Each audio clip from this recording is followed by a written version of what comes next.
경남 김해와 함안 등 5곳을 포함한 국내 가야고분군 7곳에 유네스코 세계유산 등재가 확정됐습니다. 유네스코 세계유산 등재는 국내에서 16번째이며 위원회가 폐회하는 오는 25일 공식 등재될 예정입니다. 지난해 10월 가야고분군이 유네스코 세계문화유산에 등재됐습니다. 세계가 인정한 찬란한 우리 유산, 고분 속에 잠들었던 가야의 역사가 깨어나고 있습니다.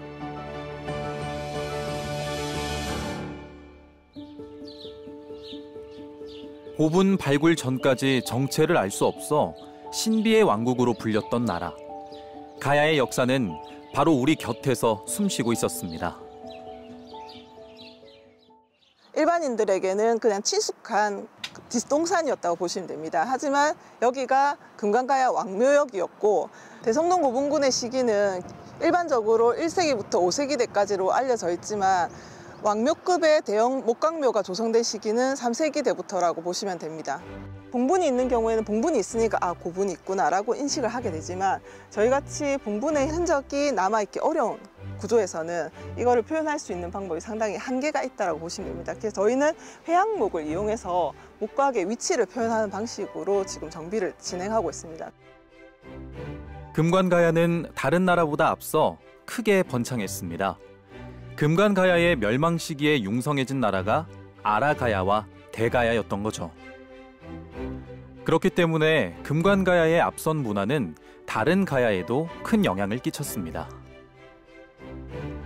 가야는 여러 소국들이 한데 모여 가야 연맹을 구성했습니다. 그중 대표적인 국가가 바로 김해 대성동 고분의 주인인 금관가야입니다. 특히 29호분을 주목할 필요가 있습니다. 네, 29호분은 대성동 고분군의 얼굴이라고 할 수 있습니다. 가장 먼저 출현한 그 대형 목강묘라고 할 수 있고 보시다시피 다량의 그 저장용 용기 그리고 다량의 철정, 옛날로 치면 돈이죠. 철정 그리고 저러한 그 청동제 용기들 이러한 것들이 그 출토된 유구이고 이전 시기의 묘제와는 완전히 다른 형태의 무덤이 조성이 됩니다. 대성동 고분군이 다른 고분군보다 더 이른 시기에 조성이 되다 보니까 나무를 활용해서 곽을 짜고 관을 만드는 형태였습니다. 그렇기 때문에 상부에 덮었었을 얕은 봉분도 그 하부로 침몰됐기 때문에 흔적이 남아있지 않는 겁니다. 가야 제국 초기의 고분 형태를 알려주는 금관가야 고분. 유네스코 세계문화유산으로 등재된 7개 가야 고분의 주인은 왕과 왕족들입니다. 도굴로 몸살을 앓지 않았다면 더 엄청난 유산들이 쏟아져 나왔을 것이란 게 학계의 정설입니다.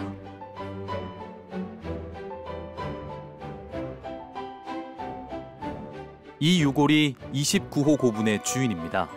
신분 역시 지배층입니다. 금관가야의 문화는 다른 가야국에 큰 영향을 미쳤는데 고분의 형태와 장례 관습도 마찬가지입니다.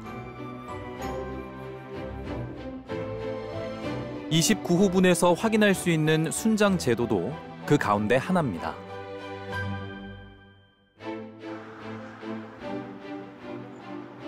(1990년부터) 시작된 발굴 조사는 2014년까지 총 9차례에 걸쳐 진행됐고 최근 10번째 발굴 조사가 이루어졌습니다. 발굴 조사를 통해 세상에 나온 금관가야의 역사는 이곳 대성동 고분 박물관에 보존돼 있습니다. 당시 철을 녹이고 제품을 만들어내는 제련 기술은 최첨단에 해당하는 기술이었습니다. 그 제련 기술을 보유하고 있었던 고대 왕국이 바로 가야입니다. 철판으로 만든 갑옷, 판갑. 작은 비늘 모양의 쇠조각을 이어 만든 찰갑.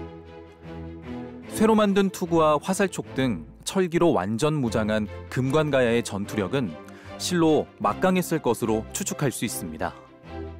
특히 금관가야는 동아시아의 주요 철 생산지로 주변국에 수출까지 했습니다. 이러한 유물들은 당시 그 금관가야의 동북아 물류 허브의 모습을 보여준다고 생각하시면 됩니다. 중국에서 들어온 그 진식 대금구, 지금으로 치면 명품에 해당되는 다양한 그 외래기 유물들이 부장이 되어 있었습니다. 상당히 이 당시에 금관가야 사람들은 풍족한 생활을 하지 않았나라는 생각을 할 수 있고요. 또한 이 사람들이 해상교역과 관련된 이런 무역과 관련된 업무들을 중점적으로 다루는 사람들이 많았을 가능성이 있다라는 생각을 할 수 있습니다. 가야는 철의 왕국이었습니다. 철과 금을 생산하여 재련하고 주변국을 호령했던 금관가야. 가야 연맹 중에서도 가장 먼저 번성했던 금관가야의 영광은 다양한 유산으로 남아 있습니다. 하지만 파손된 채 발굴된 유산도 상당했습니다. 단순하게 그 유물을 복원한다라고 하면 토기편을 붙이고 접합하는 그런 작업으로 생각하실 수가 있는데, 그게 복원이 전부가 아니고요. 철기라든지 금속 유물을 복원할 때 이전 기술로는 처리할 수 없던 부분들을 현재 처리하면서 엑스레이라든지 그런 다양한 작업들을 통해서 새로운 사실을 밝혀낼 수도 있는 거고, 새로운 역사를 만들어낼 수도 있는 중요한 작업이라고 할 수 있습니다. 가야 고분은 일제강점기와 1960, 70년대에 엄청난 도굴이 일어나며 귀중한 유산들이 파괴되고 해외로 반출되는 아픔을 겪었습니다.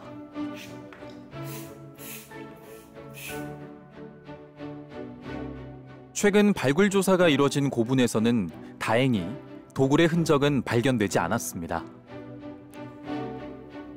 철기 문화, 국제 교역을 바탕으로 동아시아 문화권 형성에 큰 역할을 한 가야는 다양한 정치 체계를 보여주는 독특한 유산을 남겼습니다. 유네스코도 이 점에 주목했습니다. 어떤 개통성이라든지 공통성은 있지만 그거를 표현하는 방법은 가야 소국에 따라서 각각 방식이 다 다르게 나타납니다. 그러한 특징들이 가야를 가장 잘 나타내는 특징이라고 볼 수 있기 때문에 가야 고분군이 세계유산으로 등재가 될 수 있었던 겁니다. 화려한 장신구, 뛰어난 조형미를 가진 토기, 우수한 철기 유물까지 1800년 전 한반도 남단에서 동아시아를 호령했던 철의 왕국. 가야는 과거 기록은 남아있지 않지만 찬란한 유산으로 오늘날 전 세계의 위대한 존재를 증명하고 있습니다.